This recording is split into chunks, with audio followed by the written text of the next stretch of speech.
Deer friends, welcome to NS institute. আশা রাখছি তোমরা অনেক ভালো আছো।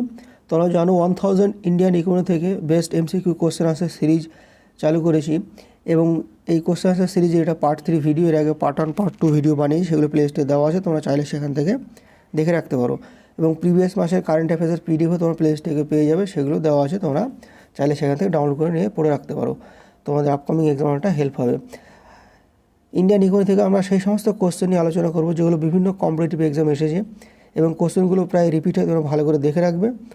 আশা রাখছি এখান থেকে তোমরা ডাইরেক্ট কোশ্চেন কমন পাবে। চলো দেখে নিই প্রথম পয়েন্ট কী বলছে। দেখো, national rural employment guarantee act NREGA does not. National rural employment guarantee অ্যাক্টের ভিতরে এই চারটা অপশনের ভিতরে কোনটা পড়ে না? এটা রাইট অ্যান্সার হয়ে যাবে option D, guarantee wage employment. এটা NREGA এর ভিতরে পড়ে না। বাকি যে তিনটে অপশন আছে সেগুলো কভার করে NREGA। দেখে নেব 2 নম্বর পয়েন্ট। 2 নম্বর পয়েন্ট দেখো, Swarna Jayanti Gram Swarozgar Yojana was started in the year. এটা কবে স্টার্ট হয়েছে? রাইট অ্যান্সার হয়ে যাবে অপশন এ, 1999 সালে 1 এপ্রিল। এবং এই স্কিমটার মূল কাজকে একটু বলে রাখি। এটা মূলত রুরাল এরিয়াতে চালু হয়েছে এবং একটা হলিস্টিক একটা স্কিম যেটা কভার করে all aspect of self employment, যেমন তোমার organisation of the poor into self help groups, training, credit, technology, infrastructure এবং মার্কেটিং। এই সমস্ত এরিয়াকে স্বর্ণজয়ন্তী গ্রাম স্বরোজগার যোজনা এই স্কিমের আন্ডারে এই সমস্ত এরিয়াগুলো কভার করা হয়। তোমরা ভালো করে দেখে রাখবে, এইসব পয়েন্টগুলো খুব ইম্পর্টেন্ট পয়েন্ট। 3 নম্বর পয়েন্ট দেখো, ন্যাশনাল রুরাল হেলথ মিশন ওয়াজ লঞ্চড। এটা রাইট অ্যান্সার হয়ে যাবে অপশান সি, 2005 NRHM, যেটা ন্যাশনাল রুরাল হেলথ মিশন, এই স্কিমটা চালু হয়েছে এবং অ্যাকচুয়ালি চালু হয়েছে 12 এপ্রিল 2005 সালে। এবং এই স্কিমটা চালু হয়েছে মূলত to provide accessible, affordable and quality health care to the rural population, specially the vulnerable groups. Rural এরিয়াতে যেসব লোকজন খুবই ভালনারেবল গ্রুপের ভিতরে পড়ে এবং তাদেরকে একটা অ্যাফোর্ডেবল কস্টে হেলথ কেয়ার প্রোভাইড করাই হচ্ছে এই স্কিমের প্রধান কাজ। দেখে নেব 4 number point. The largest percentage share of the schedule caste population is in. এটা রাইট অ্যান্সার হয়ে যাবে অপশান বি, 2011 সেন্সাস অনুসারে largest percentage of schedule caste আছে পাঞ্জাবে। এবং এই কোশ্চেনে যদি ওয়েস্ট বেঙ্গল হয়, যে ওয়েস্ট বেঙ্গলের কোন ডিস্ট্রিক্টে সব থেকে বেশি SC আছে, এটা রাইট অ্যান্সার হয়ে যাবে কোচবিহার। ভালো করে দেখে রাখবো, খুব important point. Sundarban of eastern India is an example of. এটা রাইট অ্যান্সার হয়ে যাবে option B, mangrove ecosystem. Sundarban all heritage সাইটে স্থান পেয়েছে 1987 সালে। দেখে নেব 6 number point. Which of the following is not covered under Bharat Nirman. Bharat নির্মাণ স্কিমের আন্ডারে এই চারটা অপশানের ভিতরে কোনটা পড়ে না? রাইট অ্যান্সার হয়ে যাবে অপশান বি, রুরাল হসপিটালস। এই অপশানটা পড়ে না। বাকি তিনটে অপশান ভারত নির্মাণ স্কিমের আন্ডারে কভার করা হয়। এবং এই ভারত নির্মাণ স্কিমটি চালু হয়েছিল 2005-এ, 2005-এ এই স্কিমটা চালু হয়েছে এবং এই স্কিমের আন্ডারে মূলত কভার করা হয় safe drinking water facility was one of the key objective of the plan. Bharat Nirman এই স্কিমের আন্ডারে যে মেন অবজেক্টিভটা সেটা হচ্ছে তোমার সেফ ড্রিঙ্কিং ওয়াটার প্রোভাইড করা, বাকিগুলোও কভার করে। দেখে নেব 7 number point. The fertile land between 2 rivers is called. এটা রাইট অ্যান্সার হয়ে যাবে অপশান সি, দোয়াব। খুব ইম্পর্টেন্ট। 8 নম্বর পয়েন্ট দেখো, হু introduce cooperative society in India. এটা রাইট অ্যান্সার হয়ে যাবে অপশান এ, লর্ড কার্জন। এবং Lord Curzon cooperative society act of 1904 এটা পাশ করেছিল। কোঅপারেটিভ সোসাইটি অ্যাক্ট 1904 এই অ্যাক্টটা পাশ করেছে লর্ড কার্জন। দেখে নেব 9 number point. Which Indian got Nobel prize for economics. এটা রাইট অ্যান্সার হয়ে যাবে অপশান ডি, অমর্ত্য সেন। এবং নোবেল প্রাইজ পেয়েছিলেন 1998 সালে ফর ওয়েলফেয়ার ইকোনমিক্সের জন্য নোবেল প্রাইজ পেয়েছিলেন। দেখে নেব 10 number point.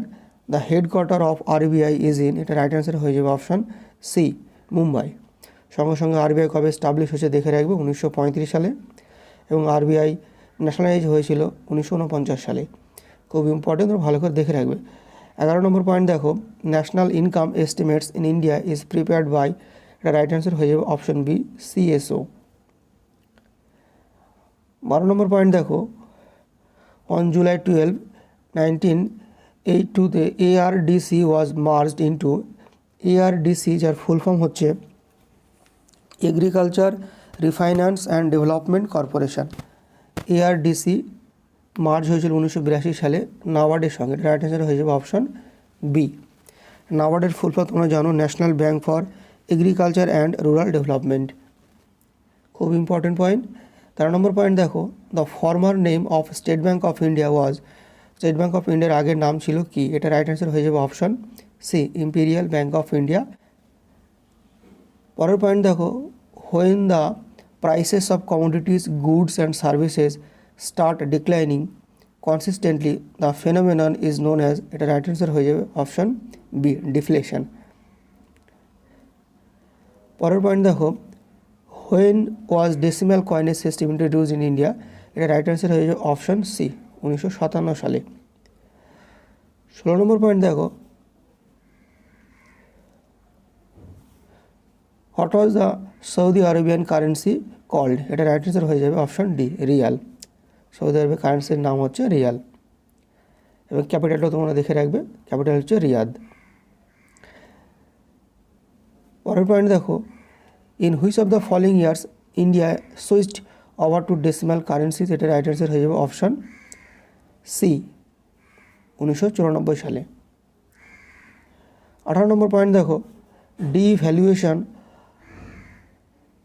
Of rupee was last time made on, এটা রাইট অ্যান্সার হয়ে যাবে অপশন এ, জুলাই 1991 সালে লাস্ট টাইম ডিভ্যালুয়েশন করা হয়েছিল Indian রুপিকে।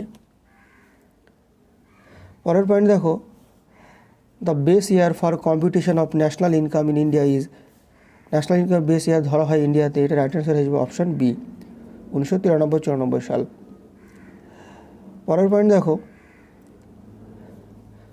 The national bank for agriculture and rural development NABARD was establish in the ইয়ার, খুব ইম্পর্টেন্ট পয়েন্ট, এখান থেকে অনেকবার কোশ্চেন এসেছে, তোমরা ভালো করে দেখে রাখবে। এটা রাইট অ্যান্সার হয়ে যাবে অপশন ডি, 1982 সালে নাবার্ড স্টাবলিশ হয়েছে। 21 নম্বর পয়েন্ট দেখো, the balance of payments deficit in India can be eased by, এটা রাইট অ্যান্সার হয়ে যাবে option D, export promotion and import substitution. তার আগে আমি বলে রাখি, ব্যালেন্স অফ পেমেন্ট বলতে কী বোঝায়, যে ইন্ডিয়ার সঙ্গে বাকি কান্ট্রির যে ট্রানজাকশান, ফাইন্যান্সিয়াল যে ট্রানজাকশান, তার যে ডিফারেন্স, সেটাকে বলা হয় ব্যালেন্স অফ পেমেন্ট। মানে ইন্ডিয়ার সঙ্গে বাকি কান্ট্রির যে ফাইন্যান্সিয়াল ট্রানজাকশান হচ্ছে, তার ক্রেডিট কত হয়েছে, ডেবিট কত হয়েছে, তার যে ডিফারেন্স, সেটাকে আমরা ব্যালেন্স অফ পেমেন্ট বলবো। কিন্তু যদি বলা হয় ব্যালেন্স অফ ট্রেড কি, তো ব্যালেন্স অফ ট্রেড বলতে বোঝায় এক্সপোর্ট ইম্পোর্টের যে ডিফারেন্স, সেটাকে বলা হয় কি ব্যালেন্স অফ ট্রেড। তো এই দুটো জায়গা আমরা ভালো করে দেখে রাখবো, এখান থেকে কোশ্চেন অনেকবার এসেছে। চলো দেখে নিই পরের point, what was the main objective of green revolution in India, এটা রাইট অ্যান্সার হয়ে যাবে option C, modernisation of agriculture through science and technology. 23 number point দেখো, during which plan period did agriculture production register a negative growth, এটা right answer হয়ে যাবে option C, agriculture production রেটের negative growth rate ছিল third 5-year প্ল্যানে। Option C is the right answer. দেখে নেব 24 নম্বর point, recession is that economic state of a country when there is a, এটা right answer হয়ে যাবে option D, all the above. Recession বলতে আমরা বুঝবো যে একটা নির্দিষ্ট টাইম পিরিয়ড পর্যন্ত ইকোনমিক কন্ডিশন নেগেটিভ চলছে এবং আনএমপ্লয়মেন্ট বেড়ে যায় এবং এটা কিছু মান্থ পর্যন্ত লাস্টিং করে, তো সেটাকে আমরা ইকোনমিকে রিসেশন বলবো। দেখে নেব 25 number point, India opted for mixed economy, এটা রাইট অ্যান্সার হয়ে যাবে option C is the right answer, industrial policy of 1948। Mixed economy বলতে আমরা বুঝবো যে ইকোনমিতে পাবলিক সেক্টর এবং প্রাইভেট সেক্টর এক্সিস্ট করবে, সেটাকে আমরা মিক্সড ইকোনমি বলবো। 26 নম্বর পয়েন্ট দেখো, the income tax in India is, এটা রাইট অ্যান্সার হয়ে যাবে অপশন সি, ইনকাম ট্যাক্সটা হচ্ছে ইন্ডিয়াতে ডাইরেক্ট অ্যান্ড প্রোগ্রেসিভ। এই কোশ্চেনটা ডাব্লিউবিসিএস এসেছিলো, খুবই ইম্পর্টেন্ট পয়েন্ট। এখানে যে কোশ্চেনগুলো আলোচনা করলাম খুবই ইম্পর্টেন্ট পয়েন্ট, তোমরা ডাইরেক্ট কোশ্চেন কমন পাবে, ভালো করে দেখে রাখবে জায়গাগুলো। 27 নম্বর পয়েন্ট দেখো, the principal sources of revenue to the state government in India is, এটা রাইট অ্যান্সার হয়ে যাবে option B, sales tax. The principal source of the revenue of the state government, এটা রাইট অ্যান্সার হয়ে যাবে sales tax, option B is the right answer. পরের point দেখে নেব 28 নম্বর point, open market operations of a central bank are sale and purchase of, এটা right answer হয়ে যাবে option D, government securities. পরের পয়েন্ট দেখো, the Garibi Hatao slogan was coined in, এটা right answer হয়ে যাবে অপশন সি, 1971 সাল। 30 নম্বর পয়েন্ট দেখো, কেওআইসি, যেটাকে বলা হয় no your customer, regulations have been introduced in financial transactions under which regulation, এটা রাইট অ্যান্সার হয়ে যাবে option A, prevention of money laundering act, যে একটা পাস হয়েছে 2002 সালে।